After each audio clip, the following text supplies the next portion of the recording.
اس لیے کہا جاتا ہے کہ اس میں اگر بندہ اللہ تبارک و تعالیٰ کے حضور حاضر ہو کر ٹھیک خشوع و خضوع سے عبادت کرے اور اپنے سابق زندگی سے توبہ کرے، سابق گناہ زندگی میں جتنے گناہ ہوئے ہیں ان سب سے توبہ کرے، معافی مانگے اللہ تعالیٰ سے کہ اللہ مجھ سے جو گناہ ہوئے ہیں میں آپ کے بارگاہ میں اس سے معافی مانگتا ہوں، تو اس کو براءت حاصل ہو جاتی ہے، یعنی وہ بری ہو جاتا ہے، گناہوں سے بری ہو جاتا ہے، عذاب سے بری ہو جاتا ہے۔ کیونکہ جو اللہ تبارک و تعالیٰ کا کرم یہ ہے کہ کوئی بندہ اگر 70 سال بھی مسلسل گناہوں میں مبتلا رہا ہو حقوق اللہ سے متعلق، اور پھر 70 سال کے بعد ایک دن سچے دل سے کہہ دے کہ استغفر اللہ ربی من کل ذنب واتوب الیہ، کہ اللہ میں آپ سے اپنے سارے گناہوں کی معافی مانگتا ہوں اور توبہ کرتا ہوں، تو اللہ تبارک و تعالیٰ اس کے گناہ سب دھو دیتے ہیں، معاف فرما دیتے ہیں۔ یہ اللہ تعالیٰ کا کرم ہے، اور یہ دروازہ اللہ تعالیٰ نے موت تک کھلا رکھا ہے۔ موت سے پہلے پہلے آدمی جتنا بھی گناہ کیے ہوں، اگر اللہ تبارک و تعالیٰ کے بارگاہ میں حاضر ہو کر سچے دل سے توبہ کر لے تو معاف کر دے۔ تو ظاہر بات ہے کہ اگر کوئی مسلمان اس رات میں اللہ تبارک و تعالیٰ کی عبادت کر رہا ہے تو ظاہر ہے کہ وہ اللہ تعالیٰ سے اپنے گناہوں کی معافی بھی مانگے گا، اور جب معافی مانگے گا توبہ کرے گا اللہ تعالیٰ قبول فرما لیں گے، تو اللہ تعالیٰ قبول فرمائیں گے تو اس کو براءت حاصل ہو جائے گی، اس گناہ سے بری ہو جائے گا وہ، اس لیے اس کو شب براءت کہا جاتا ہے۔ لیکن اس کے گزارنے کا صحیح طریقہ جو ہے وہ یہ ہے کہ یہ راتیں ایسی ہوتی ہیں جن راتوں کے اندر اللہ تبارک و تعالیٰ نے فرمایا کہ خصوصی رحمتیں اللہ جل جلالہ کی نازل ہوتی ہیں، ان کو گزارنا چاہیے تنہائی میں اللہ تبارک و تعالیٰ کے حضور حاضر ہو کر۔ اس میں اسی وجہ سے کوئی اگر اجتماعی عبادت کی جائے، جیسے باقاعدہ جماعت کی جائے، جماعت نفلی نماز کی جماعت کی جائے، تو وہ مکروہ ہے، وہ جائز نہیں ہے۔ اور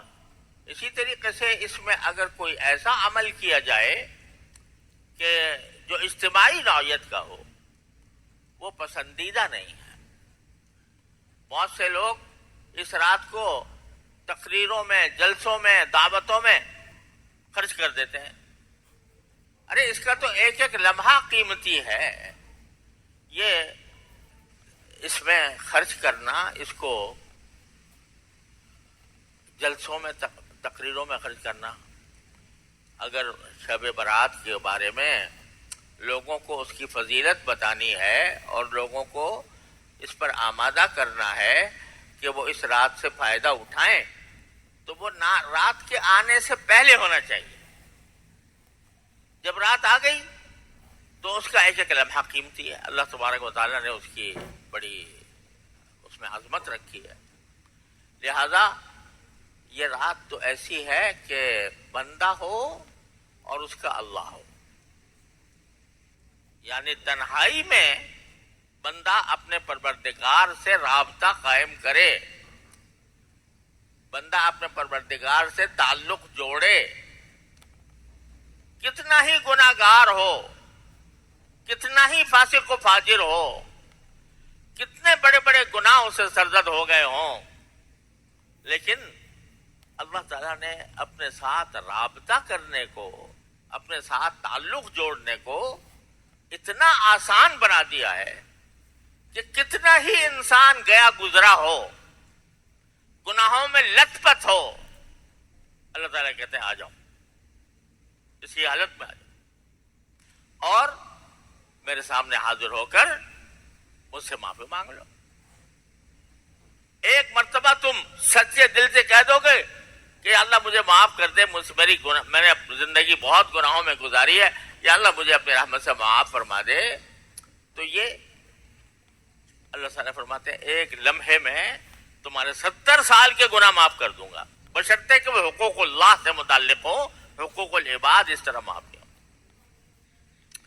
تو اللہ تبارک و تعالیٰ نے اس طرح دروازہ کھولا ہوا ہے۔ تو یہ نہ سمجھے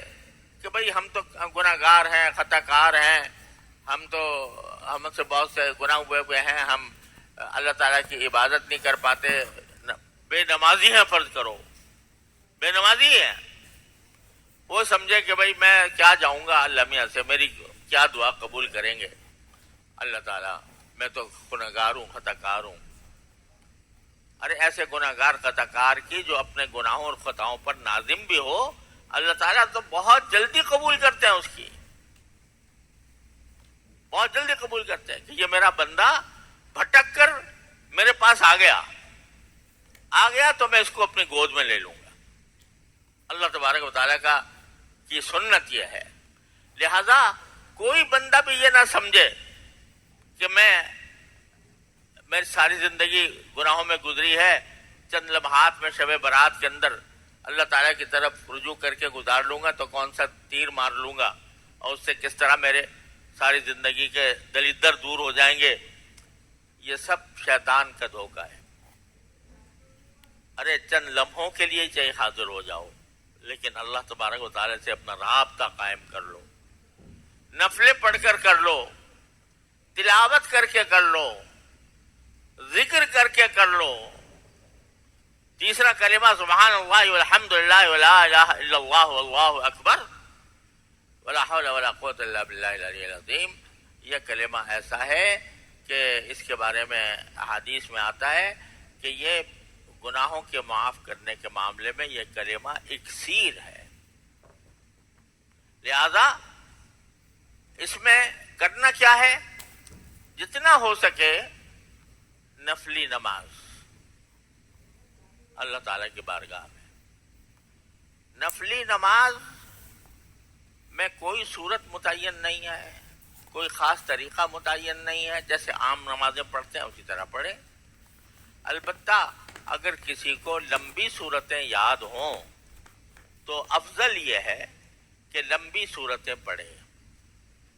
اور لمبی صورتیں پڑھ کر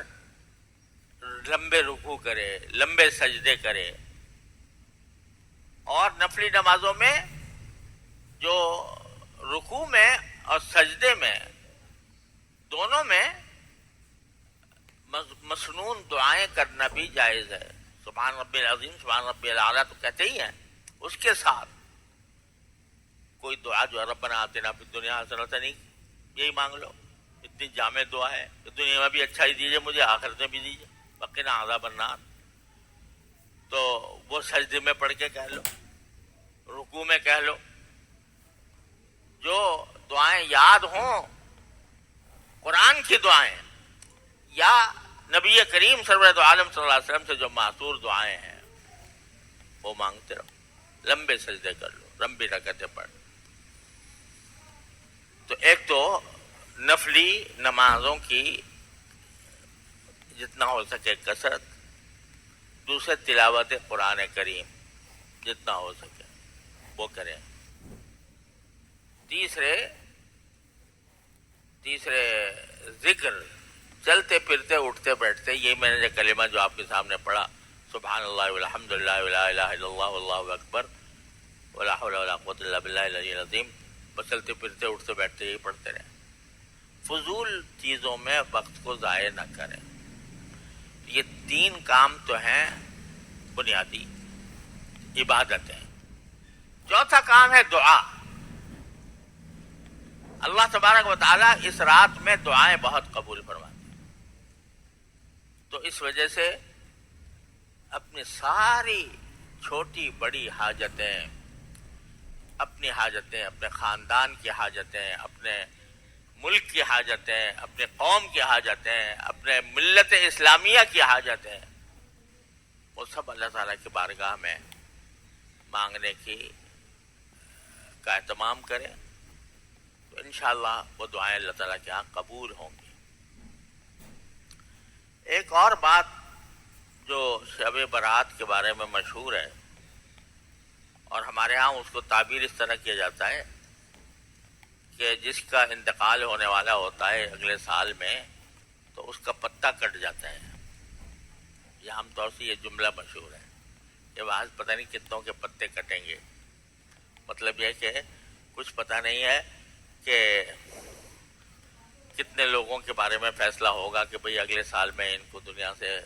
بلانا ہے اپنے پاس. یہ بات جو ہے یہ بالکل بے اصل تو نہیں ہے لیکن بہت مضبوط بھی نہیں ہے. ایک روایت ہے جس میں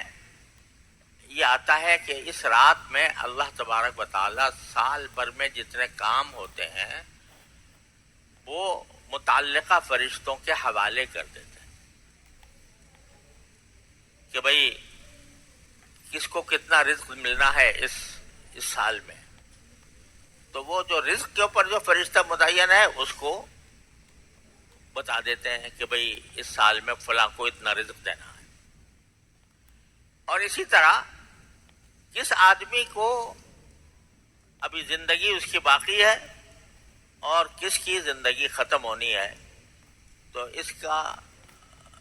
معاملہ بھی اللہ تعالیٰ متعلقہ فرشتے کو حوالے کر دیتے ہیں. تو یہ ایک روایت ہے اگرچہ سند کے اعتبار سے بہت زیادہ یہ مضبوط بھی نہیں ہے لیکن ایک روایت ہے. تو بہرحال احتمال تو ہے کہ ایسا ہوتا ہو. ضعیف روایت بھی جو ہوتی ہے وہ بالکل ایسی نہیں ہوتی کہ ہمیشہ غلطی ہو. اس میں احتمال تو ہوتا ہے کہ شاید اگر چرابی کمزور ہے لیکن بات جو روایت کر رہا ہے وہ صحیح ہو. احتمال تو ہے. لہذا اس میں اگر بندہ اس رات میں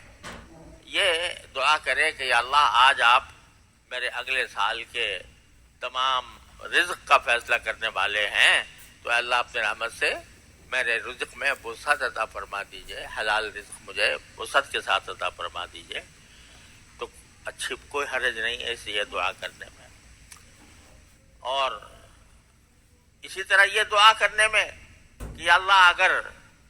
آپ نے میری زندگی مقدر فرمائی ہے اس سال میں تو پھر میری زندگی کو جو باقی زندگی ہے اس کو آپ اپنے رضا کے مطابق ڈال دیں اور